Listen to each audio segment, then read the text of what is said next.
এবং মামাটি মানুষের নেত্রী মমতা বন্দ্যোপাধ্যায়, সারা ভারতের প্রতিবাদী আন্দোলনের মুখ মমতা বন্দ্যোপাধ্যায় আমাকে জয়নগর লোকসভা কেন্দ্রের তৃতীয়বারের জন্য প্রার্থী করেছেন। আমি জানি এই ভাঙড়ের 6টা অঞ্চল যা জয়নগর লোকসভা কেন্দ্রের মধ্যে রয়েছে, ক্যানিং পূর্বের বিধায়কের সাথে রয়েছে, আমি জানি তা প্রতিমা মণ্ডলেরও সাথে রয়েছে।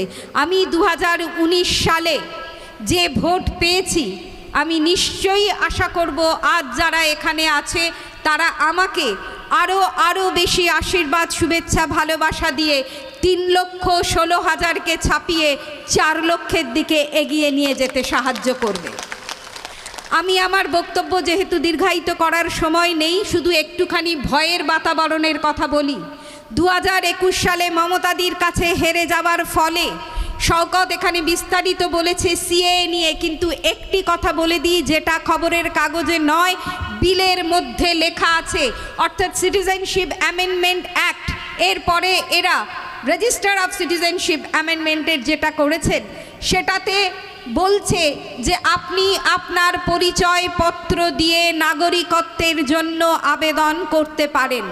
বাংলার মানুষকে ভয় দেখাচ্ছে যে বাংলার মানুষের কাছে পরিচয়পত্র না থাকলে তাদেরকে ডিটেনশন ক্যাম্প, মানে অর্থাৎ ট্রিপল টাঙিয়ে একটা জায়গায় আপনাদের রেখে দেবে, যতক্ষণ না পরিচয়পত্র দিয়ে আপনি প্রমাণ করতে পারবেন যে আপনি নাগরিক, ততদিন ধরে আপনাকে ডিটেনশন ক্যাম্পে অর্থাৎ পুলিশ ক্যাম্পের মতো একটা জায়গায় রাখবে।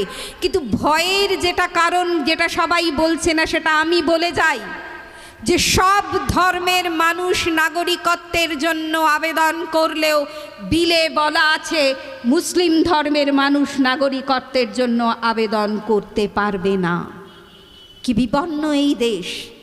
142 কোটি মানুষের জনসাধারণ, তার মধ্যে মুসলিম ধর্মের মানুষ এদেশের জনগণ। তাহলে এই দেশের জনগণকে ভোটের জন্য ধর্মের নিরিখে রাম রহিমে মন্দির মসজিদে যারা ভাগ করে দিতে চায়, আপনাদের বদলা নেবার দিন এই 2024। কারণ 2024-এর আগেই কিন্তু সিএ লাগু করেছে। আপনাদের কাছে পরিচয়পত্র না থাকলে আপনি আবেদন করতে পারবেন। আমি তপশিলি পরিবারের মেয়ে, কিন্তু আমি জনগণের প্রতিনিধি। আমার কাছে সংখ্যালঘু ভাইও যেমন, বোনেরাও যেমন আমার ভাই বোন, তেমনি তপশিলি জাতি উপজাতি পরিবারের গুরদ্বারার শিখরা আমার যেমন, তেমনি আমার খ্রিস্টান ভাই বোনেরাও আমাদের। আমি শাসক হিসাবে দেশ চালাবো, অথচ এক ধর্মের মানুষকে বলবো তুমি ডিটেনশন ক্যাম্পে যাও, তুমি আবেদন করতে পারবে না।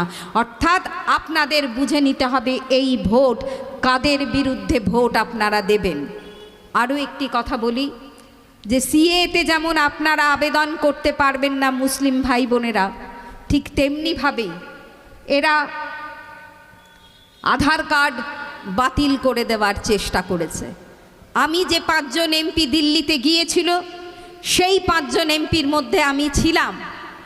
মমতাদি বলেছে আধার কার্ড বাতিল করার মাধ্যমে আমার বোনেরা যারা লক্ষ্মীর ভাণ্ডার পাচ্ছে তারা যাতে না পায়, কারণ ব্যাংকের সঙ্গে অ্যাকাউন্ট লিঙ্ক করা রয়েছে। রেশন যারা পাচ্ছে তারা পাবে না, তার জন্য ব্যাংকে লিঙ্ক করা আছে। এই চেষ্টা করেছে আমি নতুন করে কার্ড বানিয়ে দেব। কিন্তু জেনে রাখুন, আধার কার্ড যখন তৈরি হয় আপনার চোখের ছবি নেয়, আপনার ফিঙ্গারপ্রিন্ট নেয়। সেই জন্যই বলা হচ্ছে এটা ইউনিক আইডেন্টিফিকেশন যে কার্ড, সেটা ভারতবর্ষের সকল জায়গায় এটা লাগবে। অর্থাৎ আপনি নাগরিক কিনা সেটাও কিন্তু প্রমাণ করতে গেলে এই unique identification of authority India, যেটা ভারত সরকার যেটা চালু করেছে, সব জায়গা লাগবে। কে বলতে পারে মমতাদির চাপে আমরা সেখানে গিয়ে এখন ভোটাধিকার, আপনার আধার কার্ড না থাকলেও আপনি যে কোনো পরিচয়পত্র, ড্রাইভিং লাইসেন্স, রেশন কার্ড, জমির কাগজ সব কিছু দিয়ে, ভোটার কার্ড দিয়ে আপনি ভোট প্রয়োগ করতে পারবেন। কিন্তু যখন নির্বাচন শেষ হয়ে যাবে তখন যদি আধার কার্ড বাতিল করে দেয়, এক শ্রেণীর মানুষকে টার্গেট করবে আবারও, তখন কিন্তু আপনার নাগরিকত্ব আপনি প্রমাণ করতে পারবেন না, আর এই অজুহাতে আপনাকে আবারও ডিটেনশন ক্যাম্পে নিয়ে যাবে। তাই বাংলার মা বোনেদের, ভাই বোনেদের কাছে আবেদন যে মমতাদি একমাত্র নেত্রী, যিনি বলেছেন আমার প্রাণবায়ু যতক্ষণ চলে আমার ধমনীতে যে রক্ত প্রবাহ চলে, বাংলার একটি মানুষকেও আমি ডিটেনশন ক্যাম্পে যেতে দেব না। কেন তাদেরকে প্রমাণপত্র দিতে হবে? তারা ইতিমধ্যেই এই পশ্চিমবঙ্গের নাগরিক, তারা রেশন পায়, তাদের ভোটাধিকার আছে। তাই ভারত সরকার, বিজেপি গভর্নমেন্ট অর্থাৎ ভারতীয় জনতা পার্টি, তারা যা চাইছে, এই বাংলায় চোখ তুলে তাকাতে চাইছে। মমতা বন্দ্যোপাধ্যায় সারা ভারতবর্ষের একমাত্র মহিলা মুখ্যমন্ত্রী, যাকে 2021-এ অপমান করেছিল বাংলার মানুষ, তার জবাব দিয়েছে ভোটে।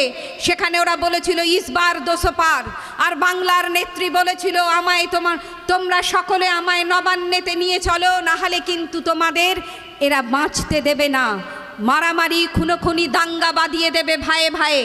তাই এই বাংলার মেয়েরা যদি নিয়ে যায় আমাকে নবান্নতে, আমি তাদের লক্ষ্মীর ভাণ্ডার দেব।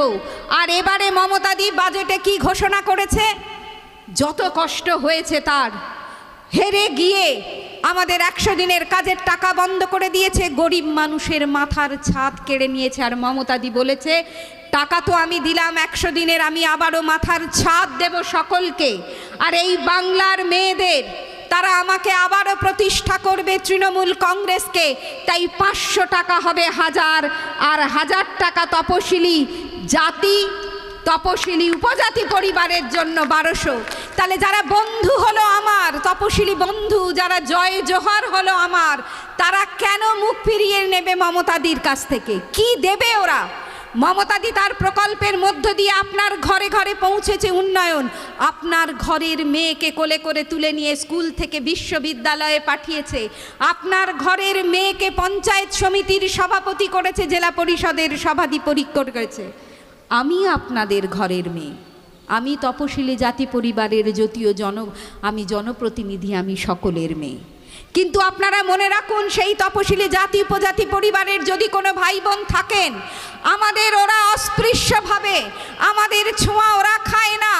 তাই আমাদের রাষ্ট্রপতিকে উত্তরপ্রদেশের রাম মন্দির প্রতিষ্ঠাতে তাকে নেমন্তন্ন করেনি, আমন্ত্রণ জানায়নি। বদলা নেবেন না এই ভোটে? আপনাকে ডিটেনশন ক্যাম্পে পাঠানোর চক্রান্ত করছে। তপশিলি জাতি উপজাতি পরিবারের লোকদের ঘৃণার চোখে দেখছে, বদলা নেবেন না। আর মমতা বন্দ্যোপাধ্যায় বুকে ধরে রেখেছে সকল সম্প্রদায়ের মানুষের জন্য। তাই আপনাদের কাছে বলবো, এই ভোট মমতা বন্দ্যোপাধ্যায়কে, আরও 10 মিনিট, এই ভোট মমতা বন্দ্যোপাধ্যায়কে আশীর্বাদ দেবার ভোট। এই ভোট মমতা বন্দ্যোপাধ্যায়কে যারা 2021 সালে গালাগালি দিয়েছিল, আপনারা তার বদলা নিয়েছেন। 2024-এ এসেও ভারতীয় জনতা পার্টির, যিনি একসময় মেদিনীপুরে দাঁড়িয়েছিলেন, খড়গপুরে, এখন তিনি বর্ধমান দুর্গাপুরের প্রার্থী, তিনি ইতিমধ্যেই আমাদের নেত্রীকে অপমান করেছেন। এবং আমরা চিফ ইলেকটোরাল অফিসে গিয়ে, আমি সেখানে ছিলাম, আপনারা খবরে দেখেছেন যে দিদিকে যারা অপমান করছে, আমি বলে দিই এরা 2021-এ ভুল করেছে।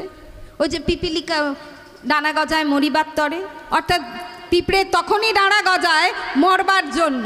2021-এ দিদি গালাগাল দিয়েছে, বাংলার মানুষ দেখিয়ে দিয়েছে যে এখানে দিদিকে, যিনি আমাদের নেত্রী, যিনি আমাদের মা, যিনি আমাদের দিদি, যিনি আমাদের বোন, আমাদের যিনি রক্ষাকর্তা, তাকে গালাগাল দিলে বাংলার মানুষ তোমাকে ভোট দেবে না। ভোট বিনম্র চিত্তে নতমস্তকে করজোড়ে চাইতে হয়, কারণ মানুষ আশীর্বাদ দেবে, তবেই আপনি কিন্তু ক্ষমতায় আসতে পারবেন। তাহলে আবার 2024 এসেছে, আবারও দিদিকে গালাগাল দিচ্ছে এবং দিদির পিতৃপুরুষ তুলে গালাগাল দিচ্ছে। বাংলার মানুষ ছেড়ে দেবে? বাংলার মানুষ ছেড়ে দেবে? মেয়েদের অপমান বাংলার মানুষ চাইবে কি গো? মা লক্ষ্মী, যারা মা লক্ষ্মীর ভাণ্ডার যাদের 1200 করেছে, যারা এখানে নেই, আপনার পরিবারে যারা আছে, তারা বলুন 1000 টাকা করেছে, যে আবার যদি মমতা বন্দ্যোপাধ্যায়ের দিকে চোখ তুলে তাকাও, আবার যদি অভিষেক বন্দ্যোপাধ্যায়ের দিকে চোখ তুলে তাকাও, এই বাংলা জবাব দেবে। আবার 42টি আসনের মধ্যে মমতা বন্দ্যোপাধ্যায়কে 42টি আসনেই জেতাবে, আবার পার্লামেন্ট দখল করবে মমতা বন্দ্যোপাধ্যায়। আর শওকত বলছে যে কি আরেকটা দলের কথা, আইএসএফ, কেন তার কথা ভাববো?